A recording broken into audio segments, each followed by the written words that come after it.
adalah gerakan aksi bersih-bersih serentak di seluruh dunia seperti itu. Jadi kita serentak seluruh dunia yang bertujuan adalah mempersatukan manusia dari berbagai budaya, ras, suku, agama untuk membersihkan sampah duluan gitu daripada Pandawara. Dan emang mungkin masalah eksistensi gitu media sosial ya Pandawara yang terdepan. Ya Kak, tercatat. Kalau kita Indonesia sendiri menjadi ya, garda terdepan dan kita menjadi yang nomor satu kayak gitu, agak mendingan kalau ngeliat ya langsung ada sampah aja kayak gitu, karena kita nggak tahu asalnya dari mana, namun kita sudah bisa menebak kalau ini secara terang-terangan kayak gitu. Kita ketemu lagi di Sudut Tanya Podcast teman Pro 2, masih di edisi kita ngomongin soal lingkungan hidup ya. Kalau episode sebelumnya kita ngomongin kita ngobrol-ngobrol soal lingkungan hidup dan juga pengolahan sampah barangan sampah Ciros ya. Nah, ini ada lagi salah satu orang yang juga bergerak di lingkungan hidup. Ada Kak Fatur Rahman selaku leader dari World Cleanup Day Kalimantan Timur. Hai Kak. Hai Kak. Wes. Hari ini perjalanan aku dengar-dengar tadi habis bersihin karang mumus ya. Wah, selalu sih. Nah, ini nih Kak, ngomongin soal World Cleanup Day. Ini aku kayak jadinya penasaran, sebenarnya ini adalah sebuah komunitas yang fokusnya untuk ngebersihin lingkungan aja kah atau ada yang lainnya sih? Nah, ini mau koreksi dulu Kak. Gitu. Sebenarnya World Cleanup Day ini bukan komunitas, bukan suatu organisasi, tapi kita sebuah gerakan Kak. Namanya gerakan berarti selalu ada terus-menerus seperti itu. Jadi kita adalah gerakan aksi bersih-bersih serentak di seluruh dunia seperti itu. Jadi kita serentak seluruh dunia yang bertujuan adalah mempersatukan manusia dari berbagai budaya, ras, suku, agama untuk membersihkan sampah, membersihkan dunia dari permasalahan sampah. Itu tujuan kita. Jadi kita adalah gerakan Kak, seperti itu. Movement ya Movement, jatuhnya kayak ya. gitu. Oke. Berarti ini nggak ada anggota tetapnya gitu kah? Atau justru tetap ada anggota tetapnya yang mengoperasikan tapi semuanya bisa ikutan nggak? Ya benar banget. Kita anggota tetap kita bilangnya sih core team kayak gitu, tim inti seperti itu ada struktur pengurusannya, dan juga kita setiap ada kegiatan kita selalu oprek volunteer seperti itu, jadi masa kita selalu bertambah. Ada ini nggak sih Kak kayak batasan umur gitu, kayak misalkan sekian-sekian gitu? Kalau dari kita kalau pengurus ada batasan umur kayak gitu Kak, ya dari usia 17 sampai 30 tahun seperti itu untuk aktif. Kalau untuk volunteer kita dari anak-anak kayak itu mulai dari PAUD TK bahkan sampai yang dewasa kita boleh bergabung sama kita. PAUD TK ya teman Pro 2, jangan yang baru 3 bulan. Apalagi yang 2 bulan ya. Iya nggak boleh ya. Berarti ini emang menyasar semua lapisan Benar. masyarakat jatuhnya ya Kak. Benar Ya? banget Kak. Nah kalau di Kalimantan Timur atau di Samarinda nih Kak, ini sebenarnya World Cleanup Day itu masuknya di tahun berapa? Kalau khusus di Kalimantan Timur kayak itu mulai tahun 2018 udah masuk seperti itu. Berarti udah kurang lebih 6 tahunan 6 ya? tahun. Udah berjalan sama 6 tahun dan jadi salah satu movement teman Pro 2 yang masih aktif sampai sekarang, ya kan Kak? Nah, ini ada yang inisiatornya sendiri nggak sih Kak? Atau kayak ya udah gerakan bareng-bareng gitu? Kalau inisiator sih dari berbagai teman-teman yang penggiat lingkungan seperti itu yang di khususnya Kalimantan Timur kayak gitu. Dan juga jadi selama ini membuat gerakan besar, karena kalau kita gerakan lingkungan ini kalau hanya sendiri-sendiri itu berat sekali. Bukan mustahil tapi berat sekali dilakukan. Jadi teman-teman dulu yang sebagai inisiator membuat core team dari berbagai community seperti itu. Akhirnya terbentuklah gerakan di Kalimantan Timur pada waktu itu. Oke. Berarti emang kayak ya peduli dulu sama lingkungan. Benar gitu banget ya. ya. Tapi kalau dari Kakak sendiri nih, kenapa sampai sekarang masih aktif di ini Kak, di World Cleanup Day? Dulu tuh waktu saya kuliah tahun 2018 gitu masuk, baru mengenal World Cleanup Day sebagai volunteer tahun 2019 seperti itu. Dan juga pada waktu itu melihat banget kayak gitu, banyak sekali sampah di Samarinda. Kita bersih di area tepian Mahakam kemarin seperti itu, dari depan Islamik sampai area depan kantor gubernur. Itu kami ngambil bahkan pakai serokan gitu panjang. Ya saya nempel di turapnya kayak gitu, nempel ke bawah karena emang banyak sekali sampah numpuk kayak gitu. Dan juga dari tahun itu sampai tahun 2001 jadi volunteer, membawa nama BEM Unmul kemarin, bergabung berkolaborasi, dan akhirnya tahun 2022 saya direkrut menjadi leadernya Kota Samarinda, dan akhirnya tahun kemarin baru menjadi leader di Kalimantan Timur, dan bahkan tahun ini menjadi koordinator regional WC di Indonesia Kalimantan. Wis, mantep banget teman Pro 2. Jadi emang dari bawah ya, Dari Kak? bawah gitu, sebagai volunteer dulu kita. Yang awalnya diturap-turap gitu ya. Iya. Tapi meskipun jadi leader sekarang kalau bisa bersih-bersih juga nempel di turap kan tetap, Iya. Kak? Paling depan malahan kayak gitu. Berarti jatuhnya kalau ngomongin soal World Cleanup Day jauh sebelum adanya komunitas-komunitas kayak Pandawara dan lain Iya. sebagainya tuh udah mulai duluan jatuhnya. Kita ya, Kak? duluan gitu daripada Pandawara, dan emang mungkin masalah eksistensi gitu media sosial ya Pandawara yang terdepan. Namun dari kita ini ada di seluruh, kita WCD ini ada di 196 negara dan di seluruh provinsi 38 Indonesia dan kabupaten kota di Indonesia kita tersebar gitu, dan masing-masing mengelola media sosial. Jadi kita ada di semua, dan juga emang PR dari kita adalah untuk mengeksistensikan seperti Pandawara lah kayak gitu. Dan kita tidak berlomba-lomba untuk siapa sih yang paling keren, enggak seperti itu, tapi kita berlomba-lomba untuk sebanyak-banyaknya agar orang itu peduli sama lingkungannya. Bener, jadi yang nggak yang mana yang lebih bagus gitu ya. Semuanya juga bergerak untuk lingkungan teman Ya. Pro 2. Nah ini tadi sempat ngobrolin soal yang kakak nempel-nempel di turap apa segala macam gitu ya. Ini sebenarnya member-membernya atau orang-orang yang ikut movement ini kak semuanya pada mau terjun kah, atau yang kayak ya ada FOMO kayak aku cuma mau ngambilin sampah deh di pinggir jalan aja deh gitu. Istilahnya kalau FOMO itu mungkin ada ya, seperti itu, ada untuk buat konten atau ikut-ikutan aja, lagi trennya nih sekarang bersih-bersih lingkungan gitu. Namun banyak juga yang peduli sama lingkungan, bahkan ada beberapa teman ini yang bersihkan pada saat di area pasar buah, area pasar pagi, seperti itu, yang turun ke Sungai Mahakam. Jadi terjun sampai kotor-kotoran basah-basahan, dan beberapa ya juga tidak takut gitu, dan akhirnya mungkin ada yang mohon maaf nih geli-geli atau bahasanya bukan jijik ya, geli-geli kayak gitu, takut kotor kayak gitu. Awalnya masalah bau dan sebagainya itu kayak nggak mau turun, tapi karena tahu ini kotor sebagainya gitu, rasa pedulinya ada, akhirnya ikutan juga gitu. Nah akhirnya kayak udah mulai biasa kayak gitu. Jadi emang awalnya mungkin apa sih, tapi Iya apa akhirnya sih kayak gitu justru ya, malah terjun ya. malah terjun menjadi bagiannya Oke, malahan. oke. Nah, sejauh ini nih Kak, terbesar masanya untuk gerakan atau untuk movement World Cleanup Day ini berapa banyak Kak tercatat? Kalau kita Indonesia sendiri menjadi ya, garda terdepan, dan kita menjadi yang nomor 1 kayak gitu di dunia kayak gitu, dan tahun kemarin sih menjadi nomor 2 gitu, kita turun 1 peringkat, cuma menjadi garda terdepan dan juga menjadi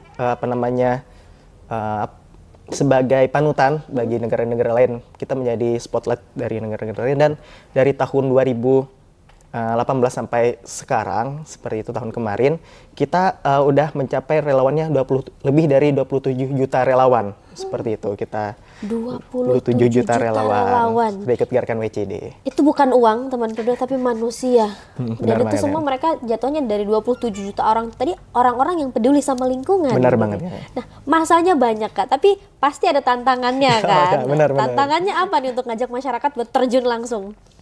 Kalau tantangan sih yang saya alami bersama teman-teman di Kaltim, khususnya Kaltim, ini tentu ada 3 hal. Pertama adalah rasa kesadaran dirinya, awareness, kemudian juga tanggung jawab, dan juga rasa cinta pada lingkungan ini sangat minim dan acuh seperti itu.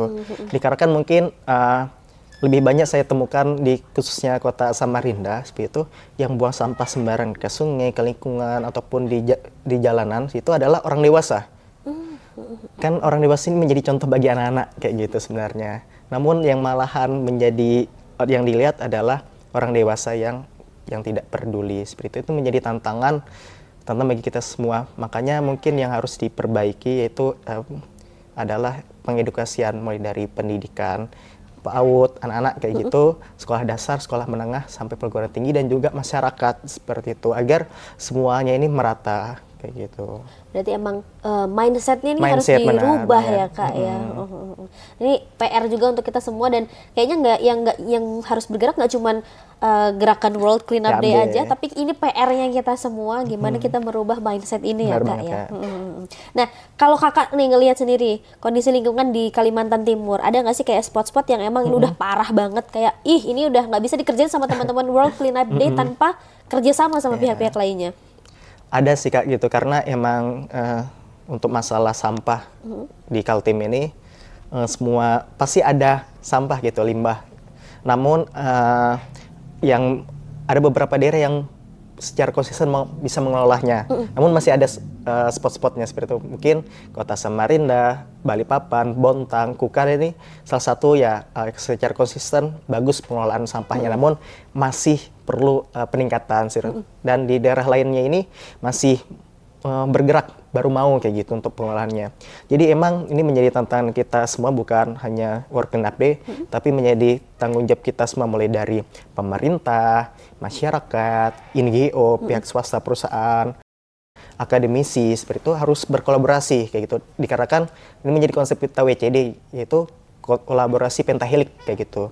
Jadi emang kita merangkap ke semuanya daerah itu, dan juga ini menjadi tantangan kita juga di Kaltim, dikarenakan ini masalah sampah tidak bisa kita musnahkan gitu karena kebutuhan konsumsi kayak gitu sehari-hari. Namun yang kita musnahkan adalah kebudayaan buruk masyarakat yang merusak lingkungan, terutama sampah plastik.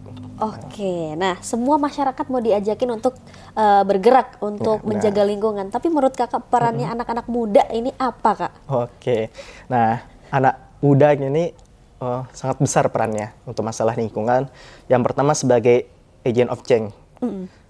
Jika teman-teman atau kita menjadi generasi muda di khususnya Gen Z kayak ini, agent of change menjadi pilihan untuk mengedukasi masyarakat sekitar, juga untuk diri sendiri khususnya, yang mana bisa menginfluence di media sosial sebagai penggerak seperti itu. Kita masifkan media sosial dan juga masyarakat sekitar. Dan juga Gen Z ini menjadi peran penting untuk istilahnya mengawal kebijakan dari pemerintah juga kayak gitu. Apa yang terjadi di masyarakat, dikarenakan kalau melihat dari orang dewasa seperti itu, yang pada sibuk sama urusan masing-masing gitu, Gen Z ini punya kekuatan power banget kayak gitu untuk menjadi agen perubahan dan juga menjadi garda terdepan untuk peduli lingkungan. Apalagi Gen Z kayaknya yang generasi-generasi ambis ya, Kak. Benar, ambis banget kayak gitu. Jangan sampai para Gen Z ini atau kita semua gini untuk menuju Indonesia emas malah berubah jadi Indonesia cemas. Iya, gitu. bener nih, gara-gara sampah ya, Kak ya. Nah, Samarinda kan juga jadi kota penyokongnya IKN nih, Kak. Gimana? Apakah udah ada kegiatan World Cleanup Day di IKN kah atau dalam waktu dekat gitu? Kalau waktu dekat sih kita ada setiap hari lingkungan juga kita selalu ada kegiatan. Khususnya kemarin dalam rangka Hari Lingkungan Hidup tanggal 21 Juni kita adakan diskusi publik yaitu bersama dengan Dinas Lingkungan Hidup Provinsi, kemudian akademisi juga dan juga aktivis lingkungan. Kemudian kita ada aksi bersih-bersih gitu di Kota Samarinda, Kota Bontang seperti itu.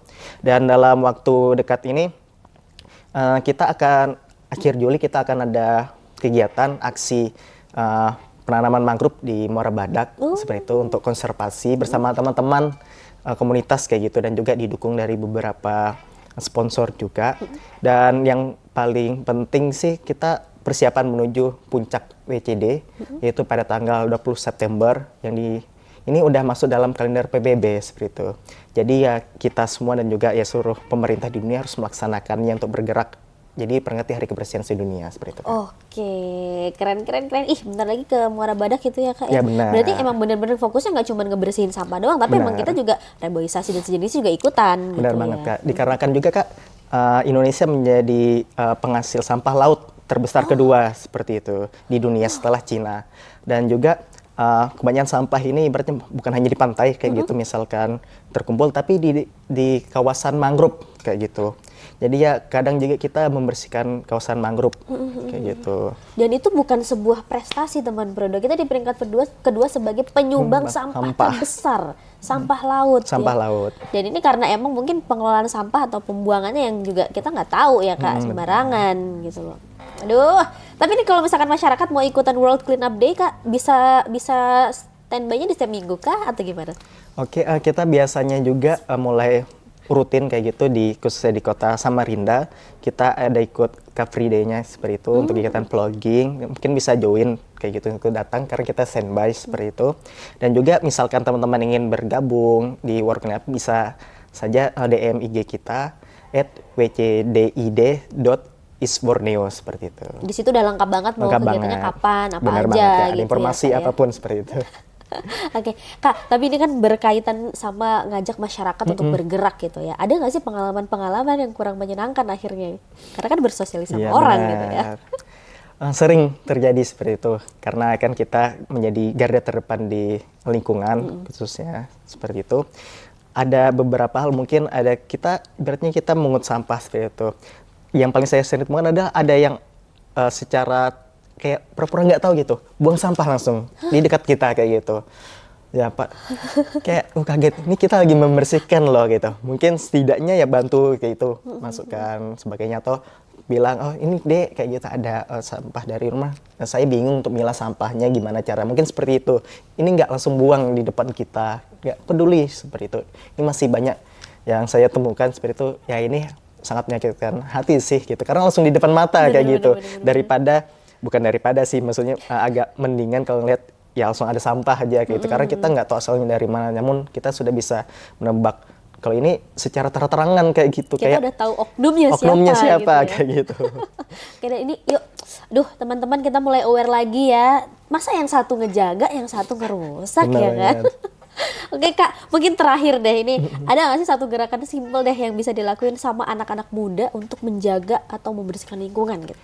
Oke, sebenarnya mudah kayak gitu. Kita harus menerapkan hidup minim sampah, yaitu dengan cara mengelola sampah dari sumbernya gitu, dari diri kita sendiri. Mungkin dari sekarang kita daripada menggunakan plastik sekali pakai, lebih baiknya kita menggunakan botol tumbler seperti itu, dan juga membawa kantong belanja kayak gitu, tote bag kemana-mana untuk kita belanja, mengurangi sampah plastik, dan juga dan kita harus mengkampanyekan gerakan peduli lingkungan apapun itu, entah itu sampah plastik seperti itu, dan juga yang lain-lainnya kayak gitu. Dan juga yang paling penting adalah sampah ini paling banyak adalah mulai dari rumah kayak gitu. Jadi misalkan mau makan itu harus habis gitu, tanpa sisa makanan, juga air minum gitu harus habis seperti itu. Apalagi kita kemarin baru aja World Water Forum kayak gitu di Bali, kita harus, karena air itu adalah sumber kehidupan, kita harus sampai habiskan dan juga maksimalkan. Dan mungkin aku mengajak teman-teman semua nih, jika mimpi aku melihat Indonesia bersih gitu Kak, menjadi mimpi kita semua, maka bergeraklah sekarang seperti itu. Jika tidak bergerak sekarang, maka Indonesia menjadi pulau plastik. Jangan sampai ya teman Pro2, kita mau jadi Indonesia emas. Tadi Iya, kan kita Mas. nggak mau jadi Indonesia Bisa cemas cemas, ya Kak ya. benar. Kak Fatur, thank you banget hari ini udah mau main-main ke Pro2, udah diajakin cerita-cerita juga. Mudah-mudahan habis ini juga generasi Samarinda khususnya ya bisa lebih aware lagi sama lingkungan. Kalau gitu kita ketemu lagi nanti di lain kesempatan ya Kak ya. Boleh banget Kak. Akhirnya teman Pro2, itu tadi episode hari ini masih ngomongin soal lingkungan hidup, dan nanti kita akan ketemu lagi di podcast sudut tanya lainnya dengan keseruan-keseruan lainnya. So, saya pamit, bye-bye. Bye.